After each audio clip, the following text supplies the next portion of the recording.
میں نے قرآن مجید کے پہلے پارے میں سے ایک آیہ کریمہ کا کچھ حصہ تلاوت کیا ہے۔ اللہ کریم نے ارشاد فرمایا کہ فَكُلَّمَا جَاءَكُمْ رَسُولٌ بِمَا لَا تَهْوَىٰ، فرمایا تو کیا جب تمہارے پاس کوئی رسول وہ چیز لے کے آ جاتے ہیں جو تمہارے نفس کی خواہش نہیں، پیغمبر ایسی چیز تمہارے پاس لے آئے جن کو تمہاری خواہش تمہارا نفس قبول نہیں کرتا،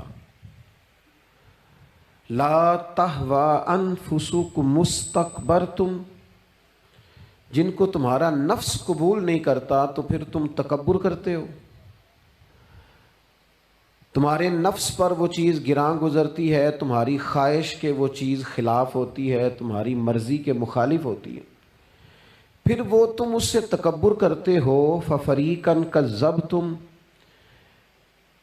تو ایک گروہ ان میں سے انبیاء کو جھٹلاتا ہے، معاذ اللہ۔ ایک گروہ کیا کرتا ہے؟ نبیوں کو جھٹلاتا ہے، نبیوں کو، اور دوسرا اس سے بھی آگے بڑھ جاتا ہے، وَفَرِيقًا تَقْتُلُونَ، اور ایک گروہ ان کو شہید کر دیتا ہے۔ انبیاء کرام علیہم السلام کی جو تعلیمات ہوتی ہیں وہ کامل، اکمل اور مکمل ہوتی ہیں۔ انبیاء کرام علیہم السلام معصوم ہوتے ہیں۔ نبیوں میں معاذ اللہ نہ ظاہری طور پر کوئی نقص ہوتا ہے نہ باطنی طور پر نقص ہوتا ہے۔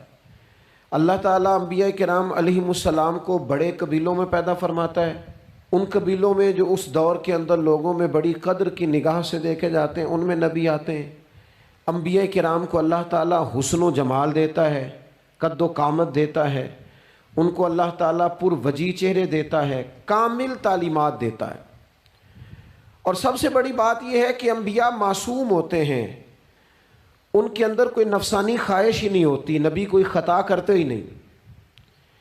کامل، مکمل، اکمل تعلیم نبی لے کے آتے ہیں، لیکن اللہ کا قرآن کہتا ہے کہ جب وہ چیزیں تمہاری نفس کی خواہش کے خلاف ہوتی ہیں، چیزیں بالکل مکمل ہیں، کامل ہیں، اکمل ہیں، نبی معصوم ہیں۔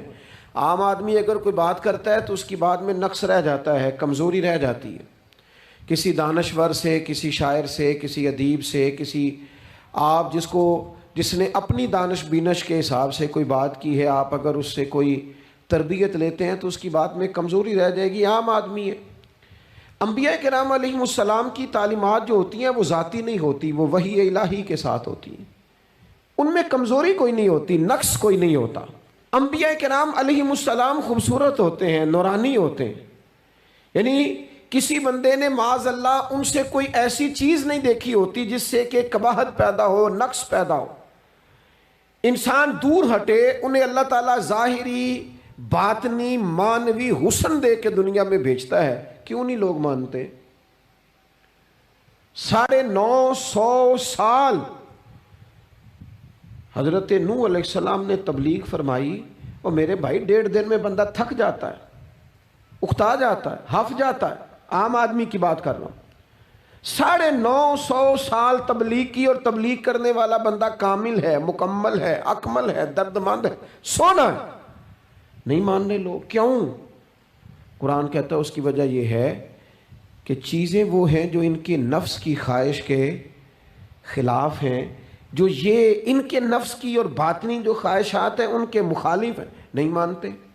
حضرت موسیٰ کلیم علیہ السلام بنی اسرائیل کو نجات دینے کے لیے آئے تھے، راحت دینے کے لیے تشریف لائے تھے، لیکن آپ ان کے مطالبات دیکھیں کس قدر تکلیف دی۔ کبھی کہتے تھے نہیں مانتے جب تک اللہ کو اعلانیہ نہ دیکھ لیں، کبھی وہ کوئی مطالبہ لے کے آ جاتے، کبھی وہ پانی کا مطالبہ کرتے اور کہتے 12 چشمے الگ الگ چاہیے، کبھی وہ من و سلوہ کا مطالبہ کرتے، کبھی کہتے من و سلوہ تو آتا ہے پر ایک جیسا کھانا ہے، ہمیں تو الگ الگ چاہیے، وہ اجناس چاہیے جو زمین سے اگنی ہے۔ حضرت موسیٰ خوبصورت تھے، نورانی تھے، پروجی تھے، اور کمال یہ ہے کہ رب کے اتنے پیارے ہیں جن سے رب کلام فرماتا ہے، لیکن قوم ہے کہ تسلیم کرنے کو تیار نہیں، ماننے کو تیار نہیں۔ فقط اتنی بات ہے کہ وہ تعلیمات وہ ہیں جو ان کے نفس کی خواہش کے خلاف ہیں، اور ذرا سا انہیں موقع ملا، حضرت موسیٰ علیہ السلام 40 دنوں کے لیے کوہ طور پہ تشریف لے گئے تو پیچھے سے ایک بچڑے کی پوجا شروع کر دی۔ جناب کلیم واپس آئے تو پھر طرح طرح کی ہیلے بازیاں، حضرت یوسف علیہ السلام کا تو حسن مشہور ہے نا ساری دنیا میں، دنیا جانتی ہے نا کتنے سونے تھے، تو کیا اتنا خوبصورت آدمی بھی کنویں میں ڈال دیا جاتا ہے؟ کیا اتنا حسین آدمی بھی بازار میں بیچ دیا جاتا ہے؟ کیا اس قدر شخص جو ظاہری باطنی طور پر نورانی ہو، اس شخص پر بھی الزامات دھر کے جیل میں ڈال دیا جاتا ہے؟ مخلوق تو فنکار ہے اس درجہ کے پل بھر میں سنگے در کعبہ سے بھی اصنام تراشے، اور تم کون ہو کیا چیز ہے داغے کبابی، لوگوں نے تو مریم پہ بھی الزام تراشے۔ حضرت مریم سلام اللہ علیہ پر بھی، اور جناب عیسیٰ جن کو اللہ نے کھلے معجزات دیے، کوئی ضرورت تھی کسی اور چیز کی؟ جو بچہ پنگوڑے میں کہہ رہا ہے انی عبداللہ، میں اللہ کا بندہ ہوں، کھلے معجزات اور وہ بھی پنگوڑے میں۔ لیکن قرآن کہتا ہے تعلیمات وہ تھیں کہ جو ان کی نفس کی خواہش کے خلاف تھیں، لہذا نفس کی خواہش، وہ جو ایک جگہ پہ قرآن مجید نے کہا نا کچھ لوگوں نے نفس کی خواہش کو خدا بنا لیا، وہ چونکہ خواہشات نفسانیہ کے خلاف تھیں، نتیجہ اس کا یہ نکلا کہ ان لوگوں نے پیغمبروں، رسولوں، انبیاء، اللہ کے محبوب بندوں کو جھٹلا دیا، یہاں تک کہ قتل کر دیا۔ حضرت زکریہ علیہ السلام جیسے لوگوں پر آرے چلا دی، شہادتیں ہو گئی انبیاء کی۔ وجہ کیا تھی؟ نفس کی خواہش کے خلاف تعلیمات تھی انبیاء کی، نہیں تسلیم کیا۔ نبی اکرم نور مجسم شفیع معظم صلی اللہ تعالی علیہ وسلم کے نہ سارے معجزات ان لوگوں نے اپنی آنکھوں سے دیکھے تھے، اور ایک دوسرے کے سامنے بیٹھ کے حضور کی تعریفیں کرتے تھے کہ میرا بھتیجا ہے، اس نے کبھی جھوٹ بولا ہو، ہے کبھی امانت میں خیانت کی ہو، ہے کبھی اس کے اندر کوئی نقص دیکھا ہو۔ وہ تعریفیں، وہ خوبصورتیاں، وہ رعنائیاں۔ لیکن جب حضور نے اعلان نبوت کیا نا، اب وہ جو خواہشات نفسانیہ تھی نا، وہ جو باطن کے اندر خواہشات مچلتی تھی، میں سردار ہوں، میرے ڈھیر سارے غلام ہونے چاہیے، میں کسی کو اپنا داماد قبول نہیں کرتا لہذا بیٹی کو زندہ دفن کروں گا، میں یہ کیسے قبول کر لوں کہ غریب آدمی میرے برابر میں آ کے بیٹھ جائے، برادری کی اونچ نیچ کیسے چھوڑ دوں۔ کل تک کہہ رہے تھے آپ صادق ہیں، آپ امین ہیں، آپ حسین ہیں، آپ باوقار ہیں، ہر چیز بیان کر رہے تھے، اور جیسے ہی کہا حضور نے کہ میں اللہ کا رسول بن کے آیا ہوں، جب ماننے کی باری آتی ہے نا، ماننے کی، حضور علیہ السلام پہاڑی پر تشریف فرما ہے، اور کریم محبوب علیہ السلام نے اونچی پہاڑی تھی، اس طرح کوئی آدمی یہاں دیوار پہ اوپر کھڑا ہو جاتا ہے تو آپ تو اس طرف نہیں دیکھ رہے، وہ ادھر بھی دیکھ رہا ہے، ادھر بھی دیکھ رہا ہے۔ اونچی پہاڑی پر حضور کھڑے ہو گئے، اور کھڑے ہو کے فرمایا اگر میں تم سے کہوں کہ پہاڑی کے اس پار دشمن ہے اور وہ تیاری کر کے آ چکا ہے، تم پر حملہ آور ہو جائے گا، کیا میری بات مان لو گے؟ دیکھا نہیں تم نے، میں کہہ رہا ہوں دشمن ہے، تسلیم کرو گے؟ سارے مکے کے لوگ جمع تھے، کہنے لگے کیوں نہیں مانیں گے، آپ صادق بھی ہیں اور امین بھی ہیں، آپ کی زبان سے کبھی جھوٹ نکلا ہی نہیں۔ یہ خاص پیغام حسین کانفرنس میں عرض کرنا ہے آپ کو، بھئی میں اگر کہوں کہ اس طرف دشمن آ گیا ہے، تم نے نہیں دیکھا، میری زبان پر اعتبار کرتے ہو؟ یا رسول اللہ آپ صادق اور امین ہیں، آپ نے کبھی جھوٹ بولا نہیں، خیانت کی نہیں، 100% یقین ہے، مان لیں گے؟ یہ بات ماننے کو تیار ہیں، یہ بات تسلیم کرنے کو تیار ہیں کہ آپ صادق اور امین ہیں، تو حضور نے فرمایا جس زبان سے تم یہ ماننے کو تیار ہو نا کہ اس طرف دشمن کھڑا ہے حملہ کر دے گا، اس زبان سے یہ بھی مان جاؤ کہ میں اللہ کا سچا رسول بن کے آیا ہوں۔ آپ میری بات کو سمجھیں، تھوڑی دیر پہلے بیک وقت کہہ رہے ہیں بالکل آپ جو کہتے ہیں حق اور سچ ہے، اور اب جب کہا میں رسول ہوں مان جاؤ،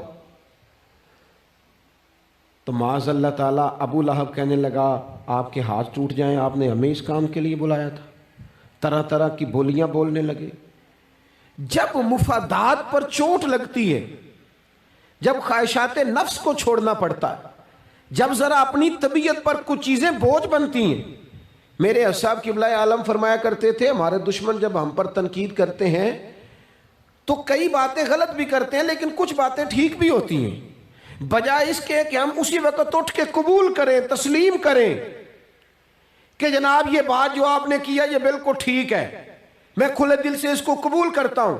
اتنی جرت کون کرے؟ اتنی ہمت کا مظاہرہ کون کرے؟ وہ چیزیں جو ہمارے نفس کی خواہش کے خلاف ہوتی ہیں ہم قبول کرنے کو تیار ہی نہیں ہوتے. لیکن جو مزاج دین ہمیں عطا کرتا ہے، وہ دین ہمیں یہ عطا کرتا ہے کہ جب تم یہ دیکھو نا کہ بات جو ہو رہی ہے وہ بات ٹھیک ہے، اگرچہ میرے مفادات کے بھی خلاف ہے، اگرچہ میرے نفس کی خواہش کے بھی خلاف ہے، اگرچہ میری سرداری کے بھی خلاف، ہو سکتا ہے میرا مالی نقصان بھی ہو، لیکن چونکہ ٹھیک ہے لہذا مجھے قبول کر لینی چاہیے. یہ جرت پیدا کریں اپنے دل کے اندر، یہ طاقت پیدا کریں. یہ آج کا پیغام ہے. آپ دیکھیے حضرت فاروق اعظم رضی اللہ تعالیٰ عنہ نے مسئلہ بیان کیا تو جناب فاروق اعظم رضی اللہ تعالیٰ عنہ نے اس مسئلے میں عورتوں کے مہر کے متعلقہ، جو حق مہر ہوتا ہے خاتون کا، اس کے متعلقہ جناب عمر نے کوئی مسئلہ بیان کیا. تو آپ جمعہ پڑھا کے باہر نکلے تو ایک خاتون کھڑی تھی دروازے پر، کہنے لگی امیر المومنین حد ہو گئی ہے، آپ عورتوں کو مہر لینے پر پابندی لگا رہے ہیں، اتنا لینا اتنا نہ لینا، اور اللہ رسول نے کھلی اجازت دی ہے جتنا مرضی لے لیں. اس خاتون نے دلائل پیش کیے. اب امیر المومنین کے سامنے ایک تو ہے کہ عام مرد کے سامنے عورت بات کرے تو لوگ قبول نہیں کرتے، اور 22 لاکھ مربع میل کا حکمران اور جس کے بارے میں معروف ہے کہ ان کا درہ ہر وقت چلتا ہے، اس خاتون نے جناب عمر سے کہا کہ جناب مسئلہ یوں ہے، آپ نے یوں بیان کیا ہے.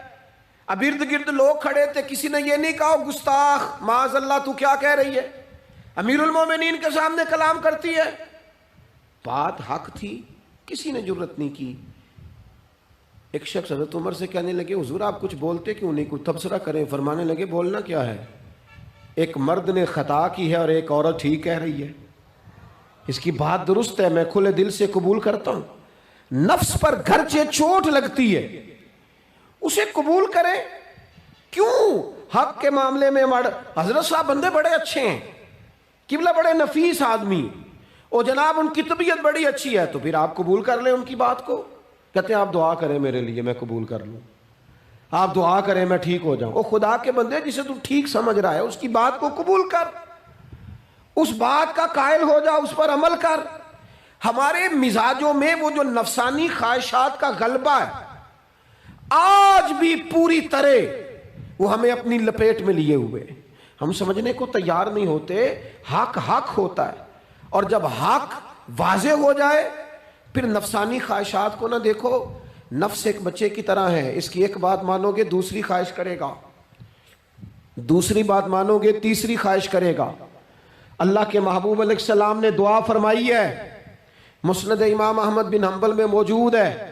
حضور اللہ کی بارگاہ میں عرض کرتے ہیں تعلیم امت کے لیے، صرف ہمیں سمجھانے کے لیے، ورنہ تو معصوم عن الخطا ہے. محبوب اللہ کی بارگاہ میں عرض کرتے ہیں اے اللہ مجھے اس خواہش سے بچانا جو ایک اور خواہش میں مبتلا کر دے، اس خواہش سے بچانا جو خواہشات کے دروازے کھول. ہم اپنے نفس کو لے کر دین کے مقابلے میں کھڑے ہو گئے. میری برادری کہتی ہے کہ شادی میں ڈھول بجے گا، تماشا ہوگا، اور اللہ رسول کہتے ہیں کہ اس میں شریعت کا بول بالا ہوگا، پتہ چلے گا جیتتا کون ہے. میری اولاد کہتی ہے کہ اس راستے جانا ہے، رب رسول فرماتے ہیں اس راہ پہ جانا ہے. نفس کی خواہش اور ہے، اللہ رسول کا حکم اور ہے، ہم اس کو تسلیم کرنے کو تیار نہیں ہوتے. معافی مانگنی پڑ گئی ہے ایک بندے سے.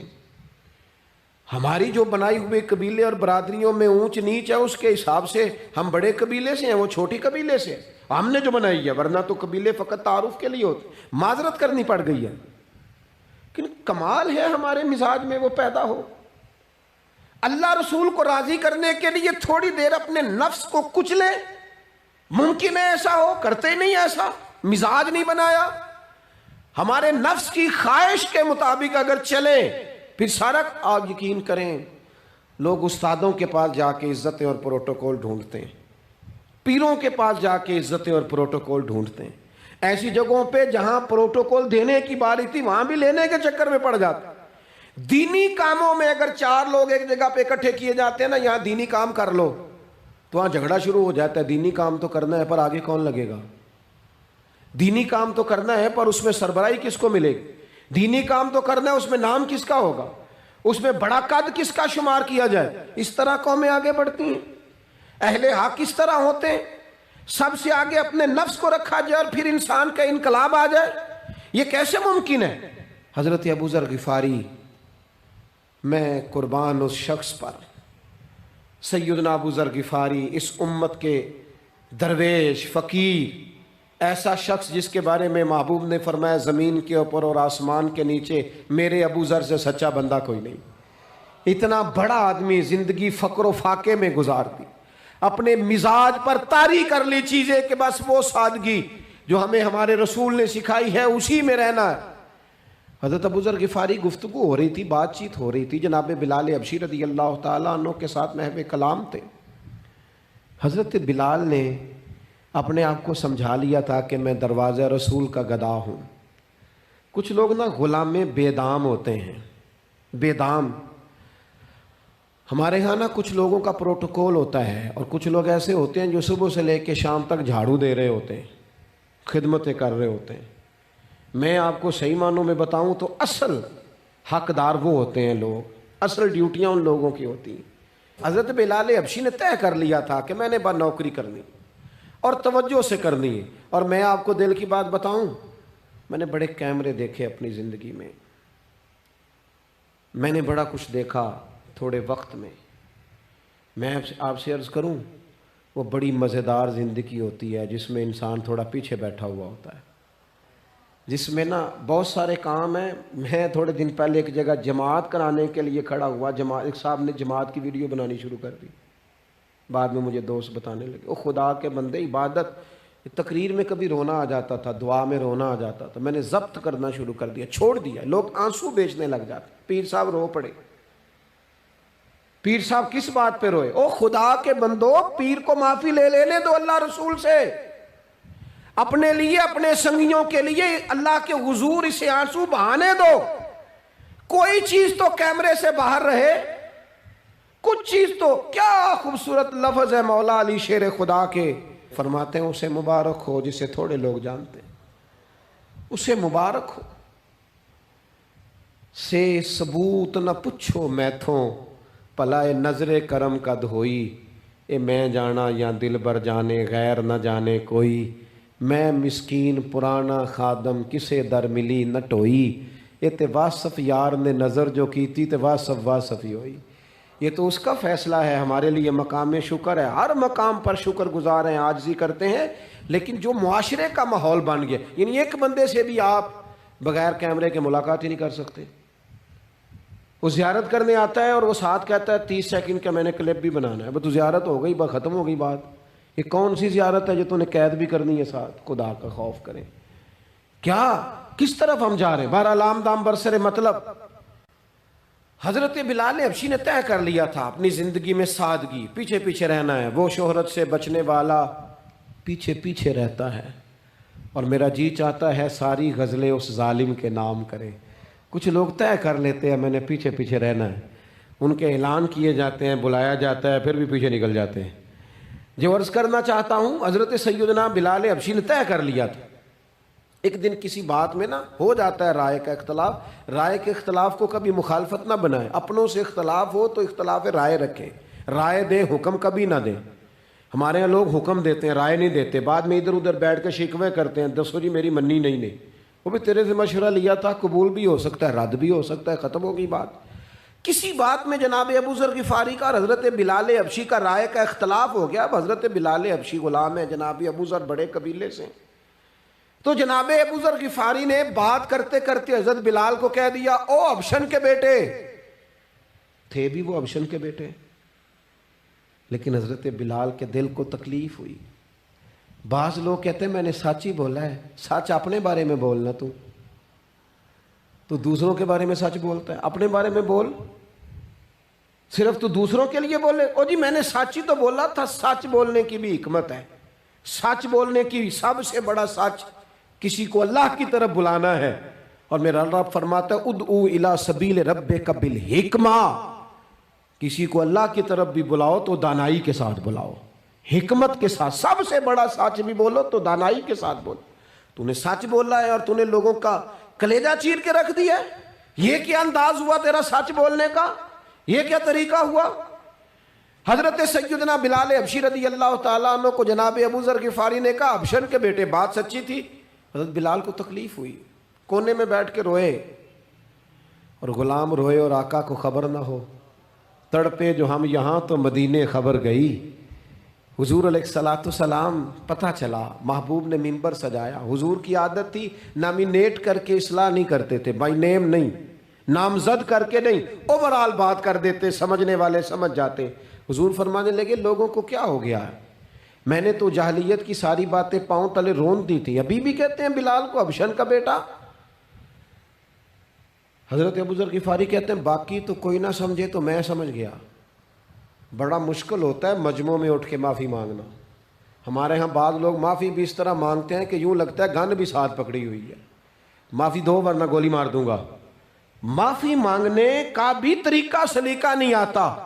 اور دنیا میں کچھ ایسے نفس پرست ہیں, ان کو استادوں سے معافی مانگنے پڑی تو نہیں مانگ سکتے.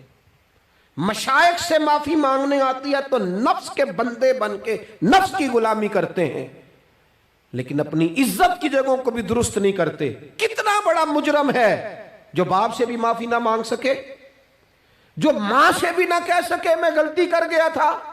اتنی بڑی نفس پرستی. تو نے آقا بنا لیا اپنے نفس کو اپنا. مجمعوں میں معافی مانگنا, اعتراف کرنا, حق کو قبول کرنا, اپنے نفس کو ذبح کرنا. حضرت ابو ذر غفاری مجمع کے بیچ اٹھ کے کھڑے ہوئے, چمکتا دمکتا چہرہ, قبولیت حق کا جذبہ, اپنے نفس کو چیر دینا اور اس پر پاؤں رکھ کے رب رسول کا قرب حاصل کرنے کا ذائقہ. جناب ابو ذر غفاری حضرت بلال کے قریب گئے اور پھر ان کے سامنے لیٹ گئے, رو کے کہنے لگے حبشن کے بیٹے اٹھا اپنا پیر اور رکھ میرے سینے پہ. میں اس قوم کو بتانا چاہتا ہوں کہ تھا تو حبشن کا بیٹا, پر جب سے مدینے والے کا کلمہ پڑا ہے کائنات میں عزت والا ہو گیا ہے. یہ دیکھو کس نے ذروں کو اٹھایا اور صحرا کر دیا, کس نے قطروں کو ملایا اور دریا کر دیا, کس کی حکمت نے یتیموں کو کیا در یتیم اور غلاموں کو دنیا بھر کا مولا کر دیا. ہمارا نفس کی خواہش بچی, رشتے نہیں بچے. ہمارے نفس کی خواہش بچی, تعلقات نہیں بچے. نفس کی خواہشیں بچی, ہمارے اپنے نہیں بچے. نفس کی خواہشیں بچی, مال جمع ہوا, دیانتداری نہیں بچی, وعدوں کی پابندی نہیں بچی, تجوریاں بھر گئیں, روحیں اجڑ گئیں. بددیانتی سے رزق حرام سے کمایا ہوا مال, کاریں کوٹھیاں بنگلے بن گئے, باطن اجڑ گیا. اس لیے کہ نفس کی خواہش پوری کی. نفس کے سامنے اگر انبیاء کی بھی تعلیمات آئیں, لوگوں نے تکبر کیا, قتل تک کر دیا نبیوں کو, لیکن اپنے نفس کی خواہش کے خلاف جانے کو تیار نہ ہوئے. خدا را واپس آ جاؤ, خدا را. وقت آیا, یہ وقت بدلتا رہا, یہ دور تبدیل ہوتا رہا. لوگوں نے اپنی بادشاہیاں قائم کرنے کے لیے بڑے بڑے قتل کیے. ہلاکو خان نے انسانی کھوپڑیوں کے مینار بنائے. لوگوں نے بڑے بڑے ظلم کیے, جبر کیے, خوف اور ہراس پھیلایا, اپنے اقتدار پکے کرنے کے لیے بڑے بڑے جبر کیے. پھر کیا ہوا؟ ایسی ایسی بیماریاں لگیں جن کے علاج ہی کوئی نہیں تھے دنیا میں. بھری ہوئی تجوریاں, پیسے باہر گر رہے ہیں, پر ڈاکٹر کہہ رہا ہے تیرا مرض ہی وہ ہے جس کا علاج ہی کوئی نہیں. اللہ تبارک و تعالیٰ کے قانون سے جب لوگ ٹکراتے ہیں پھر پاش پاش ہو جاتے ہیں. وقت گزرا, ٹائم یزید کا آیا. وقت گزرا تو ٹائم عبید اللہ ابن زیاد کا آیا, ٹائم شمر کا آیا. 1450 سال گزرنے کے بعد اس ہزاروں کے مجمع میں سے ایک ایک بچے کو حدیث یاد ہے کہ حسن اور حسین جنتی جوانوں کے سردار ہیں. بتاؤ یزید کو نہیں آتی تھی, شمر کو نہیں پتا تھا, کلمہ تو پڑھتے تھے نا. یہ عبید اللہ ابن زیاد کو نہیں پتا تھا. نبی پاک علیہ السلام کے کندھوں پر حسنین رہے, ان سب کو پتہ نہیں تھا؟ یہ جانتے نہیں تھے کہ یہ وہ حسنین کریمین ہیں جن کو حضور سنتے تھے، فرماتے تھے یہ میرے پھول ہیں دونوں؟ کیا بات رضا اس چمنستان کرم کی، زہرا ہے کلی جس میں حسن اور حسین پھول۔ آج 1450 سال گزرنے کے بعد امت کو حدیث آتی ہے کہ نبی پاک علیہ السلام نے فرمایا جس نے حسن اور حسین سے پیار کیا اس نے مجھ سے پیار کیا، جس نے ان سے بغض رکھا اس نے مجھ سے بغض رکھا۔ کلمہ پڑھتے تھے، مسلمان کہلاتے تھے۔ 10 محرم کو جمعے کا دن تھا، امام حسین امامہ باندھ کے گھوڑے پر بیٹھ کر خطبہ دینے لگے تو ایک شخص اندر سے بول کے کہنے لگا حسین تقریر لمبی نہ کر، ہمارا جمعہ لیٹ ہو رہا ہے۔ بلے و نمازیو، سامنے وہ شخصیت کھڑی ہے جس پر ابھی درود پڑھیں گے نماز میں، اللہم صلی علی محمد وعلی، ابھی درود پڑھیں گے حسین ابن علی پر، ابھی شہید کر کے ابھی درود پڑھیں گے، وہ سامنے کھڑے۔ اور امام حسین کا ایک جملہ تاریخ نے یوں لکھا ہے کہ شاید ریت کے ذرے بھی تڑپ گئے۔ امام علی مقام فرمانے لگے مجھے غور سے دیکھو، تمہیں پتہ ہے میں کون ہوں؟ تم جانتے ہو میں کون ہوں؟ نبی پاک نے فرمایا تھا یہ حسن اور حسین میرے بیٹے ہیں کیونکہ میری بیٹی کے بیٹے۔ تمہیں پتہ ہے میں کون ہوں؟ سامنے امام حسین کھڑے، فرمایا مجھے جانتے ہو؟ اور امام علی مقام فرمانے لگے میں تمہارے نبی کا نواسا ہوں، اور آج کے بعد تمہیں کسی نبی کا کوئی نواسا نہیں ملے گا، کیونکہ نبی پاک آخری نبی ہیں، اور جب حضور کے بعد کوئی نبی نہیں آئے گا تو کسی نبی کی اولاد کیسے ہوگی؟ تمہیں آج کے بعد کسی نبی کے نواسے کی زیارت نہیں ملے گی۔ میں کیسے آپ سے یہ بات آپ کو عرض کروں کہ سامنے حسین ابن علی بھی ہوں تو لوگ نفس کی خواہشیں پوری کرتے ہیں، لوگ اپنی کرسیاں پکی کرتے ہیں، لوگ گورنریاں پکی کرتے رہے، لوگ گڈ بک میں جانے کے لیے ایک دوسرے کو شاباشیاں دیتے رہے، جشن ہوتا رہا۔ سب سے پہلے ایک شخص نے امام حسین کا قافلہ روکا تھا، اس کا نام حور بن یزید تھا، سب سے پہلے اس نے روکا تھا۔ وہ ایک لشکر کا سپہ سالار تھا۔ جب امام حسین رضی اللہ تعالیٰ عنہ نے خطبہ پڑھا نا تو حور یزیدی فوج میں تھا، واپس گیا اور عبید اللہ ابن زیاد سے جا کے کہنے لگا، یا جو بھی وہاں لوگ موجود تھے یزیدی فوج کے، ان سے کہنے لگا تم نے تو کہا تھا کہ صرف راستہ روکنا ہے، تم نے تو کہا تھا کہ صرف ان سے کچھ منوانا ہے، تم نے تو جب مجھے بھیجا تھا تو کہا تھا کہ بات تھوڑے معاملات ہیں، اوہ سچ بتاؤ نبی کے نواسے کو شہید کرو گے؟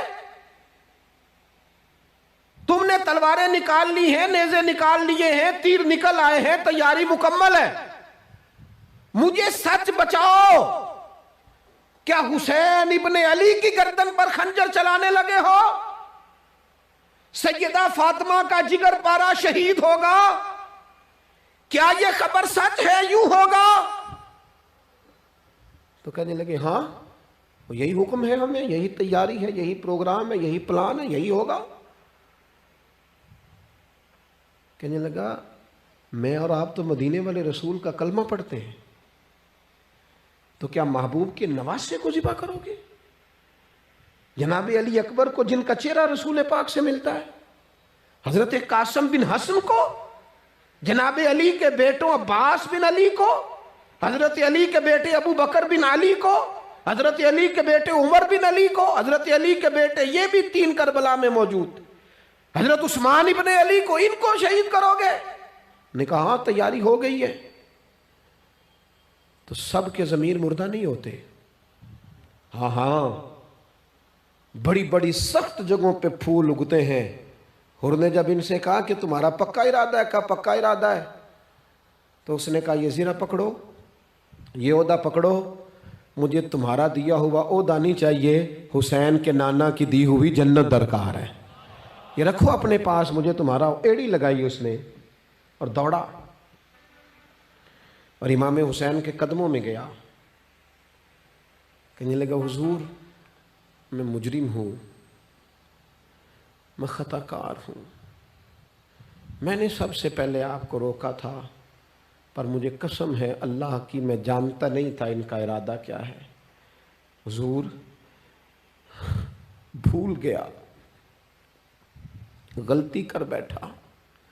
یہ اندھے ہوں گے، ان کی آنکھوں میں پٹی بندی ہوگی، اور مجھے تو پتہ ہے نا کہ دنیا کو پھر محمد کا نواسہ نہ ملے گا. مجھے خبر ہے اگر معافی مانگوں تو معاف کر دو گے. پہلا مجرم ہوں، میں نے روکا ہے. اگر آ جاؤں تو قبول کر لو گے. یہ ظرف، یہ حوصلے، یہ توانائیاں اگر ہیں تو سیدہ فاطمہ کے دودھ میں ہیں، یہ شیر خدا کی تربیت میں ہیں، یہ محبوب نے جو ان کی زبانوں کو چوسا تو اس کرم میں ہے. حضرت امام حسین نے اٹھ کے سینہ یوں چوڑا کیا، ہاتھ پھیلائے، فرمایا آجا، لگ جانا میرے سینے کے ساتھ، تو آ جانا، تو نے دیر کی، ہم تو پہلے سے منتظر تھے، تو آ جا، تیری ساری معاف ہیں. ہور کے مقدر جاگے. امام علی مقام کے لشکر میں شامل ہوا. بعض نے لکھا ہے جو لوگ ابتدا میں شہید ہوئے امام حسین کی طرف سے، ان میں ہور شامل. خدا را کچھ خواہشات، کچھ نفسانی باتیں چھوڑ دو. سارا دن اپنے آپ کو ہی منواتے رہنا. اپنی ضد کے سامنے لوگ بڑے بڑے ادارے تباہ کر دیتے، بڑی بڑی جماعتیں تباہ ہو گئیں، بڑے بڑے آستانے خیر کے ٹوٹ گئے، لیکن ہماری انا، ہماری ضد، ہمارا تکبر، ہماری اپنے لیے خواہشات یہ ختم نہ ہو سکیں. امام حسین رضی اللہ تعالیٰ عنہ کو جن لوگوں نے شہید کیا انہیں حضور کا خون نظر نہیں آیا، نفس کی خواہشیں نظر آئیں، جائیدادیں نظر آئیں. لیکن پتہ ہے کمال کیا ہے؟ ہمیشہ جو لوگ حق قبول کرتے ہیں نا، اللہ تعالیٰ انہیں یہ عزت عطا کرتا ہے. دو چار باتیں میری ضرور لے کے جانا. یہی لنگر ہے آج پیغام حسین کانفرنس کا. دیکھو آپ کے والد آپ کو جو سمجھاتے ہیں وہ ٹھیک ہے یا جو آپ کہہ رہے ہیں وہ ٹھیک ہے؟ غور کرو. آپ کے اساتذہ اور مشائخ جو آپ کو کہتے ہیں وہ ٹھیک ہے یا جو ضد آپ نے لگا لیا وہ ٹھیک ہے؟ اور سب سے بڑھ کر اللہ رسول کا حکم زیادہ مؤثر ہے یا جو آپ نے اپنی مرضی سے چیزیں طے کی ہیں وہ زیادہ مؤثر؟ اپنی نفسانی خواہشات کو تھوڑی دیر کے لیے کنٹرول کرو، اپنے آپ پر تھوڑی دیر کے لیے پابندی لگاؤ، ایک ایک کر کے اپنی خواہشات کو کچلو. زندگی کے اندر کچھ ایسی چیزیں پیدا کرو جس سے روح تازہ رہے، دل تازہ رہے، طبیعت تازہ رہے، دین بچا رہے. جتنی طلاقیں ہوتی ہیں نا معاشرے میں، ہم سے اگر دن میں 100 لوگ مسئلہ پوچھتے ہیں تو 95 طلاق والے ہوتے ہیں، سوائے اس کے کہ نہ میاں ہارنے کو تیار تھا نہ بیوی ہارنے کو تیار تھی، بالآخر رشتہ ہی ہارا. دونوں کے ہوتے ہوئے بچے یتیموں جیسی زندگی گزارنے لگے. تھوڑی دیر کے لیے لوگ چپ نہیں کیے، سارا کچھ ختم کر لیا. اپنی مزاج کے اندر، اپنی طبیعت کے اندر تحمل پیدا کرو. بردباری، میں ایک دفعہ بہت پریشان تھا، حالات کچھ عجیب رخ اختیار کر گئے، بہت پریشان تھا. تو میں ایک بزرگ کی خدمت میں حاضر ہوا، میں نے کہا دعا فرمائیے گا. تو مجھے کہنے لگے سیدہ زینب کی سیرت پڑھو. تو میں نے پہلے دن آ کے کتاب کھولی نا، تو دربار دمشق میں جو جناب زینب نے کلام فرمایا نا، انسان ٹوٹ جاتا ہے. لیکن انسان حق پہ ہو کہ اگر گلا بھی کٹا لینا تو اس کا مزاج طاقتور رہتا ہے، روح طاقتور رہتی، اسے محسوس ہوتا ہے کہ میں کمزور نہیں پڑا. یزید نے جب کوئی بات کی نا دمشق کے دربار میں، تو حضرت زینب پیچھے بیٹھی تھی پردے کے لوگوں کے درمیان. اس نے جب کوئی بات کی تو جناب زینب وہاں سے اٹھ کے، ہماری خواتین ہر بات پہ روتی ہیں، دکھ ہیں کہ ختم ہی نہیں ہوتے. جناب زینب پیچھے سے اٹھیں پردے کے پیچھے سے، اور جب اپنی گرجدار آواز میں انہوں نے گفتگو شروع کی تو وہاں ایک نابینا بزرگ بیٹھے تھے جو مولا علی شیر خدا کی بارگاہ میں حاضری دیا کرتے تھے. جب سیدہ زینب نے خطبہ شروع کیا نا تو وہ بزرگ چونک گئے، اور وہ نابینا تھے تو ساتھ والے آدمی کا گھٹنا ہلا کے کہنے لگے علی آ گئے دربار میں. علی کی آواز ہے، علی بول رہے ہیں دربار دمشق میں. وہ زینب کا خطاب منبر پہ علی بول رہے ہوں جیسے. علی آ گئے، وہ گرج آواز میں، وہ تنتنا، وہ دبدبا،